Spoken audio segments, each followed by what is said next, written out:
Good morning student. आज हम लोग मैथमेटिक्स क्लास में चैप्टर नंबर 4 का पेज नंबर 55 सॉल्व करेंगे। इसमें ये टॉपिक अपना दिया हुआ है greedy gate keepers. Okay, greedy means चालाक, गेट कीपर्स मीन्स जो पहरेदार होते हैं गेट के, ठीक है ना। तो यहाँ पे चालाक पहरेदार जो हैं उनके बारे में एक स्टोरी है, तो हम स्टोरी को रीड करते हैं, उसको समझते हैं। Remember Birbal the clever minister of the king Akbar. ये हम पहले सुन चुके हैं, पिछली 4th क्लास में भी हमने जाना था कि बीरबल एक अकबर का क्लेवर मिनिस्टर था, मतलब चालाक मंत्री था। Do you know how he become a minister? क्या आप जानते हो ये कैसे मिनिस्टर बना था? Next, the Birbal was then young boy living in a village. He was very clever and could write poetry. जब बीरबल एक यंग बॉय था, छोटा बालक था, means living in A village, एक गांव में रहता था। He was very clever and could write poetry.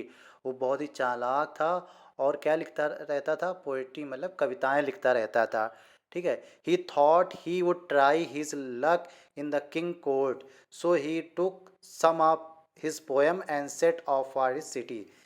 वो सोचता था कि मैं कोशिश करूं कि मेरा लक जो कुछ अपनी कविताएं किसके सामने रखूं? राजा के दरबार में, ठीक है ना। सो he took some his poem, इसलिए वो अपनी कुछ कविताओं को लेकर सेट ऑफ सिटी की ओर चल पड़ा, मतलब शहर की ओर चल पड़ा। When he reach the outer gate of the palace he was stop by the gate keeper. जैसे ही वो बाहरी जो राजमहल था, महल के बाहरी गेट पर पहुंचता है, तो वहाँ पर उसे एक गेट कीपर मीन्स एक जो उसका पहरेदार होता है गेट का, वो रोक लेता है। ही स्टॉप हियर, वो वहाँ पे रोकता है। When where are you going, वो पूछता है तुम कहाँ जा रहे हो? साउटेड द गेट कीपर, और चिल्ला के बोलता है, चिल्ला क्या बोलता है? कहाँ जा रहे हो तुम? तो देखिए next, I am a poet, I want to see the king Akbar and show my poem to him, replied the poet. यहाँ पे जो कवि ने उत्तर दिया, कवि मतलब कौन था? जो पोएम लिखने वाला, पोएम लिखने वाला बीरबल। बीरबल ने कहा मैं एक कवि हूँ, मैं यहाँ के राजा अकबर से मिलना चाहता हूँ और अपनी कविताएं उनको दिखाना चाहता हूँ, ठीक है ना। Oh, you are a poet. The king is kind. He will surely give you a prize. तो अब दरबारी कहता है, अच्छा तुम कवि हो, हम जो राजा तो बहुत दयालु है, तुम्हें ज़रूर कुछ ना कुछ प्राइज मिलेगा, कुछ ना कुछ इनाम मिलेगा। He will let you in if you give me 1/10 of your prize. अगर वो तुम्हें कुछ देते हैं प्राइज में, तो तुम मुझे उसका 1/10 पार्ट मुझे दोगे। ओके, यहाँ पे कहता है कि अगर जितना भी इनाम तुम्हें दिया जाएगा, प्राइज मिलेगा, अगर वो देते हैं तुम्हें प्राइज, तो उसका 1/10 मीन्स 1/10 पार्ट हमें देना होगा। दरबारी कहता है, किससे कहता है? बीरबल से। ओके, नेक्स्ट आगे देखते हैं स्टोरी में। Young Birbal agreed since he had no other way. अब बीरबल, जो यंग बीरबल था, उस समय जवान था, मतलब नया था, लड़का था, वो क्या हो गया? अग्री हो गया, सहमत हो गया, क्योंकि उसके पास कोई दूसरा रास्ता भी नहीं था। When he went in, the gatekeeper calculated, if he gets 100 gold coins, I will get, fill in the blanks लिखा है, gold coins। तब वो जब वो आगे बढ़ गया, तो वहाँ वो जो दरबारी था, पहरेदार था, तो जो पहरेदार कैलकुलेट करता है कि अगर राजा बीरबल को उसको 100 गोल्ड कॉइन, 100 जो सोने के कॉइन्स, वो सिक्के देंगे, तो मुझे कितने मिलेंगे? अगर बीरबल को 100 मिलेंगे, तो जो पहरेदार को कितने मिलेंगे? तो टोटल है 100, ठीक है ना। और उसको देना कितना था? 1/10, मीन्स 100 का 1/10 करना पड़ेगा। ओके, इस तरीके से 100 मल्टीप्लाइड बाई 1/10, ठीक है ना। इसको सॉल्व करोगे कितना आ जाएगा? 1 से 1 कैंसिल हो जाएगा, और 100 डिवाइडेड बाई 10, 10 से 100 को डिवाइड करो, कितना आ जाएगा? 100। 100 में डिवाइड करो, 10 10 जो 100 होता है ना, तो यहाँ पे कितना आएगा? 10 आएगा, ठीक है ना। तो उस जो पहला वाला जो फर्स्ट गेट कीपर जो बाहर वाला था उसको कितने गोल्ड कॉइन मिलेंगे? 100, अगर 100 राजा अगर उसको देता है, मीन्स 100 अगर देता है तो उसको कितने मिलेंगे? 10 गोल्ड कॉइन मिल जाएंगे। नेक्स्ट, अब कहानी आगे चलते। The poet came to the second gate keeper. अब जो कवि था मतलब बीरबल था, वो अब पहुंचता है दूसरे गेट कीपर के पास, आगे चलता है तो दूसरा गेट मिलता है। This gate keeper also said, I will let you in if you give me 2/5 of your prize. मैं तो अब दूसरा गेट कीपर कह रहा है मैं तुम्हें जाने दूंगा अगर तुम अपने प्राइज का, जितना तुम्हें प्राइज मिलेगा उसका 2/5 अगर हमें दोगे। The poet agree. अब यहाँ पर भी बीरबल जो कवि था वो क्या हो जाता है? एग्री हो जाता है, सहमत हो जाता है कि चलो हम दे देंगे, अगर हमें राजा जितना भी इनाम देंगे उसका हम 2/5 आपको दे देंगे। The gate keeper happily calculated the poet will gets at least 100 gold coins, so I will get fill in the blanks लिखा है और गोल्ड कॉइन्स। अब दूसरा गेट कीपर कैलकुलेट कर रहा है कि वो सोचता है अगर इसको 100 गोल्ड कॉइन्स मिलेंगे तो मुझे कितने मिलेंगे? तो अब इसका पार्ट कितना था? इसका पार्ट था 2/5, ठीक है ना। तो 100 का 2/5 कितना होता है? 100 का 2/5 कर लो तो 100 मल्टीप्लाइड बाई 2/5। ओके, इसको सॉल्व करोगे तो ऊपर ऊपर मल्टीप्लाई करो, कितना आएगा? 200 डिवाइडेड बाई 5। 5 से इसको डिवाइड करो, कितना आ जाएगा? 5 4 जा 20, मीन्स 40 आ जाएगा। मीन्स इसको कितने गोल्ड कॉइन्स मिलेंगे? 40। ओके, तो यहाँ पे क्या आ जाएगा? 40। Next, the poet reach the last gate. अब जो बीरबल था लास्ट गेट पहुँचता है। The gate keeper said, I will allow you to see the king only if you give me half of the prize that you gate.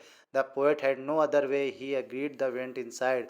अब जब आगे पहुंचता है तो लास्ट गेट कीपर जो तीसरा वाला गेट कीपर था वो कहता है मैं तुम्हें अंदर तभी जाने दूंगा जब तुम्हें जितना तुम्हें राजा अगर प्राइज देगा उसका मुझे हाफ देना होगा। अब यहाँ पर भी बीरबल के पास कोई रास्ता नहीं था और वो सहमत हो गया और अंदर चला गया। The gate next, the gate keeper thought today is a great day, if he gets 100 gold coin I will get gold coins. अब यहाँ पर जो थर्ड वाला लास्ट वाला गेट कीपर कैलकुलेट कर रहा है, अगर इस वो खुश भी हुआ कि अगर इसको 100 भी गोल्ड कॉइन राजा दे देता है तो मुझे कितने मिलेंगे? तो 100 को यहाँ पे हाफ मिलना है, तो 100 का हाफ कितना होता है? 50। तो यहाँ पे कितना आ जाएगा? 50। ठीक है ना, पहले वाले फिलिंदर में क्या आ जाएगा? 50। मीन्स 100 का हाफ 100 मल्टीप्लाइड बाई 1/2, 1/2 का हाफ होता है ना। इस तरीके से कैलकुलेट है। But he gets 1000 coin, wow I will get. अगर उसको 1000 मिलते हैं तो 1000 का हाफ क्या होता है? 500। ठीक है ना, तो यहाँ पे कितना आ जाएगा? 500। Next, the king was very happy with the poem and said, you your work is very good, you can ask anything as your prize. अब वहाँ पर जब अंदर जाता है तो राजा उससे, उस कवि से मतलब बीरबल से बहुत खुश हो जाता है उसके काम से। कहता है you can ask anything as your prize, तुम जो कुछ मांगना चाहते हो मुझसे मांग सकते हो इनाम के रूप में। तो माई लॉर्ड, अब वो कौन बोल रहा है? बीरबल बोल रहा है, my lord I want 100 slabs. वो कहता है मुझे 100 चांटे चाहिए, मतलब चांटा थप्पड़ मुझे चाहिए। What 100 slaps? शॉकिंग। यहाँ फिलिंग द ब्लैंक्स में क्या आ जाएगा? Shocking. Okay, filling the blanks में क्या आएगा यहाँ पे? Shocking, SOCKING। शॉकिंग मीन्स आश्चर्यचकित हो गए। ठीक है ना, द किंग वॉज शॉक्ड। अब वो कहता है थप्पड़ क्यों चाहिए? भाई शॉक्ड हो गया ना राजा। अब यहाँ पे क्वेश्चन है नीचे, what happened after that, complete the story, what part of the prize did he get. अब आगे की स्टोरी अब आपको बतानी है कि कंप्लीट करने की, what part of the prize get the poet, और कितना पार्ट उस कवि को मिला होगा, मतलब बीरबल को कितना प्राइज मिला होगा। तो इस कहानी को आगे बनाना है। तो इस कहानी को आगे बनाने के लिए पहले क्या हुआ होगा? ये कहानी हमने कहीं ना कहीं तो पढ़ी होगी। क्या हुआ होगा? King wanted to know the reason behind the asking for 100 slab.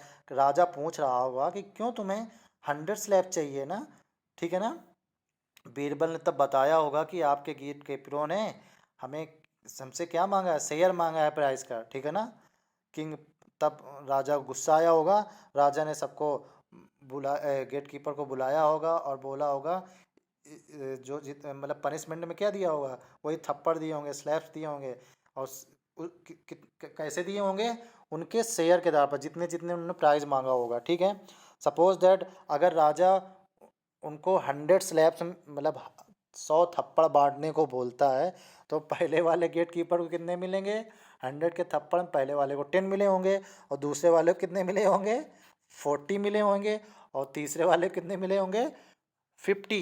Means पहले वाले को मिले 10 थप्पड़, दूसरे वाले को मिले 40 थप्पड़, और लास्ट वाले को कितने मिले, 50। तो टोटल कितने हो गए, 100। मीन्स टोटल थप्पड़ कौन खा गया, तीनों गेट कीपर। इसलिए प्रेजेंस ऑफ माइंड से बीरबल थप्पड़ से बच गया, और उसके जो पहरेदार थे वो मार खा गए। इस तरीके राजा भी खुश हो गया होगा, और खुशी खुशी वो चला गया होगा। तो ये कहानी है, जो ये क्वेश्चन है, इसको मैंने दूसरी स्लाइड में इसका आंसर लिख लिया है।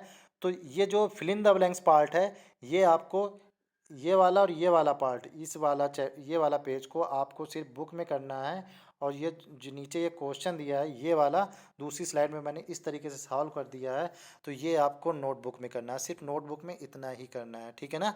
तो आज की एक्सरसाइज यहीं समाप्त होंगी, आगे फिर हम एक से वीडियो लेके आएंगे, तब तक के लिए बाय बाय।